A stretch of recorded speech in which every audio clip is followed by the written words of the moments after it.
Hello student, welcome to I science. आज का जो क्वेश्चन जो जेईई मेंस का मैं लाया हूँ चैप्टर है मैग्नेटिज्म एंड मैटर। और 2024 का क्वेश्चन है। जरा टॉपिक को ध्यान से देखिए। कुछ वर्क डन है, मैग्नेट डाइपोल है, work done in magnetic field है। तो ये वर्क डन जो होता है मैग्नेटिक पोटेंशियल एनर्जी से रिलेटेड है ना सब। तो उस तरह का वो समाज लिया हुआ है मैंने। चलिए देखते हैं क्वेश्चन। और याद रखिएगा कि इसके बाद मैं कुछ टिप्स देता हूँ किस तरीके से आप एक अच्छा स्कोर ला सकते हैं जेईई मेंस में। अच्छा स्कोर, बहुत अच्छा स्कोर ला सकते हैं। हर बार देता हूँ, हो सकता है कि आखिर रिपीट हो, लेकिन अच्छी चीज़ तो बार बार सुनते रहना चाहिए, है ना। चलिए okay. A circular coil having 200 turns. तो चलिए तो मैं लिख दूँ नंबर ऑफ टर्न्स 200। एरिया दिया हुआ है 2.5 into 10⁻⁻⁴ metre square. Carrying a current of 100 microampere. Current is 100 microampere, which is 100 into 10⁻⁻⁶ ampere. Is placed in uniform magnetic field 1 Tesla. 1 Tesla. Initially, the magnetic dipole moment is directed along v vector, मतलब theta 0 degree है। Magnetic dipole जो circular coil का है वो magnetic field along same direction. आगे अब इस coil को घुमाते हैं, उसका मैग्नेट डाइपोल घुमाते हैं by an angle of 90 degree. 90 degree से अगर हम लोग कॉइल के मैग्नेट डाइपोल को घुमाते हैं with respect to the magnetic field, कितना वर्क डन होगा। अब ये रोटेशनल मोशन, आप घुमा रहे by an angle. Rotational motion में नॉर्मल अगर स्ट्रेट लाइन मोशन का वर्क डन है तो फोर्स इनटू डिस्प्लेसमेंट। अगर रोटेशनल मोशन का वर्क डन है तो it is torque into the angular displacement. So work done जो होगा आपका वर्क डन, जिसको हम बोल सकते हैं द पोटेंशियल एनर्जी बोल सकते हैं। इसलिए मैं इस टॉपिक को बोल सकता हूँ कि मैग्नेटिक पोटेंशियल एनर्जी है 0 से लेके π/2 90 degree tau D theta. Small theta में हम लोग उसको ऐड अप कर रहे हैं, यही है बेसिक। छोटा बड़ा थीटा करके उसको ऐड अप कर रहे हैं। टाउ का फॉर्मूला पता होना चाहिए in terms of magnetic dipole moment. What is the formula? mb sin theta, mb sin theta d theta. Yes okay. mb bar mb sin theta का integration minus cos theta within the limit 0 to π/2 mb minus cos π/2 minus minus plus cos 0. So work done is equal to mb. This is 0 and this is 1, तो सिर्फ mb बचेगा। mb what is a magnetic dipole moment for a coil?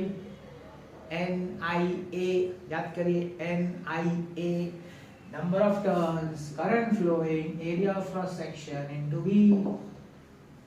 हो गया, सम हो गया। 4 mark का इतना ही समझा। n का वैल्यू कितना अपने पास 200 है। अच्छा मैं बताना भूल गया, यहाँ पे ऑप्शन नहीं दिया है। हाँ मतलब होता है ना बिना ऑप्शन वाला सम, तो सिर्फ नंबर डिजिट डालना है। तो देख लेते। करंट दिया हुआ आपको 100 इंटू 10⁻⁻⁶। एरिया आपका है 2.5 इंटू 10⁻².5 इंटू 10⁻⁻⁴ 1 टेस्ला। 2 2 4 0 इसके साथ कैंसिल हो गया। 2.5 इंटू 2 इज 5 इंटू 10⁻⁻⁶ जूल्स। उनको आंसर माइक्रो जूल में चाहिए, तो ये तो माइक्रो है। 5 माइक्रो जूल। आप टाइप क्या करेंगे? आप टाइप करेंगे 5 is the answer. The digit जो आपका जूल, तो जो डिजिट आप टाइप करेंगे that is 5। That's your answer. That's it. बस इतना ही सा है कि नहीं? सिंपल। ओके। अब इसके बाद जो मैं मेरा नेक्स्ट इसमें 2 पार्ट है, एक तो न्यूमेरिकल और एक एडवाइस, आपको टिप्स दे दूंगा।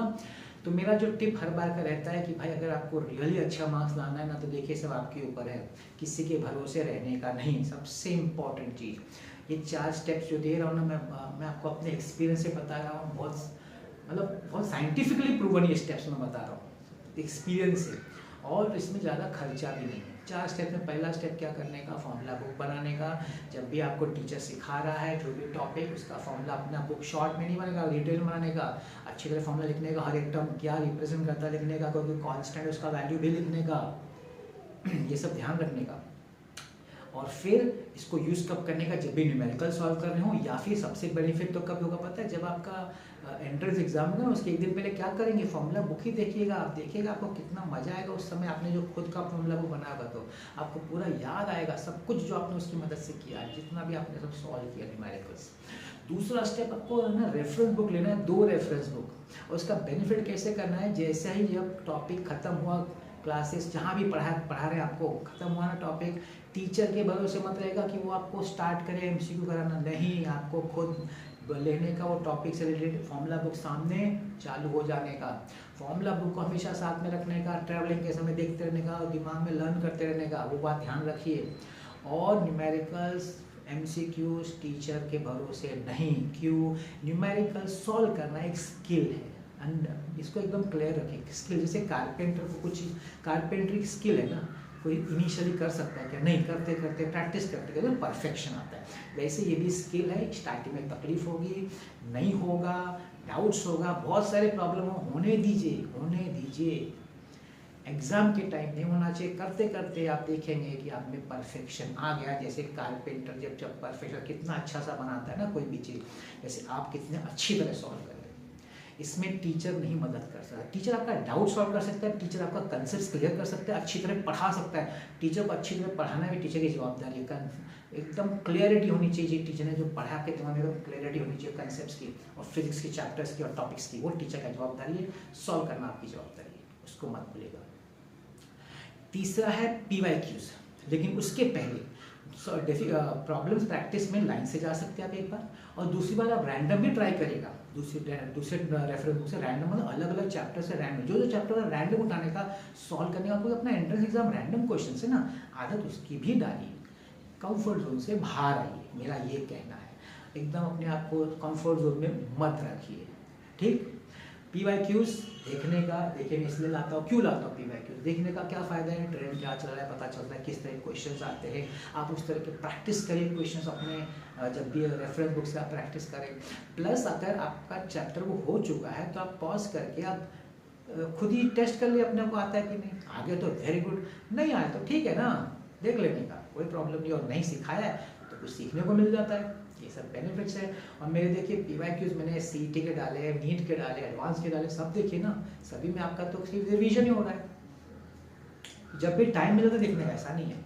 और चौथा सबसे इम्पॉर्टेंट है टेस्ट होना बहुत ज़रूरी है, आपने पूरे वीक में जो भी PCM का टॉपिक्स अपना प्रैक्टिस हुआ है ना, उसको देखिए, मैं हर बार बोलता हूँ आपने प्रैक्टिस किया, मैं नहीं बोलूँगा क्लासेज में टीचर ने, मैं टीचर के क्लासेस के भरोसे हो ही नहीं इस MCQs में, मैं पूरा का पूरा आपके भरोसे, आपने प्रैक्टिस किया ना, उसका टेस्ट होना चाहिए उस वीक का, और एक और टेस्ट होना चाहिए जो स्टार्टिंग से लेके अभी तक PCM का कंबाइंड टेस्ट होना चाहिए, सिर्फ फिजिक्स या सिर्फ नए पूरा कंबाइंड एक चैप्टर से एग्जाम में होता है, 2 टेस्ट हर हफ्ते करिए, इसमें आपके क्लासेस के पास ऐप होगा तो उधर हो सकता है, बड़े बड़े क्लासों में करवाते हैं, नहीं तो आपको शायद टेस्ट सीरीज ज्वाइन करना पड़े ऑनलाइन, स्टैंडर्ड कोई जेन्युइन पकड़िएगा, किसी फ्रॉड के चक्कर मत आएगा, ऑनलाइन में हैं अच्छे भी हैं जो मैं नाम नहीं, आपको खुद पता करिए, और उसकी वजह से 4 काम आपको करना है, और मेरा आपको याद रखिएगा, मुझे जिस समय आप एग्ज़ाम दे के बाहर निकलेंगे ना, याद रखेंगे, अगर आपने वो 4 चीज़ फॉलो की है ना 2 साल तक, जब भी आप स्टार्ट करें हो तब एग्ज़ाम तक,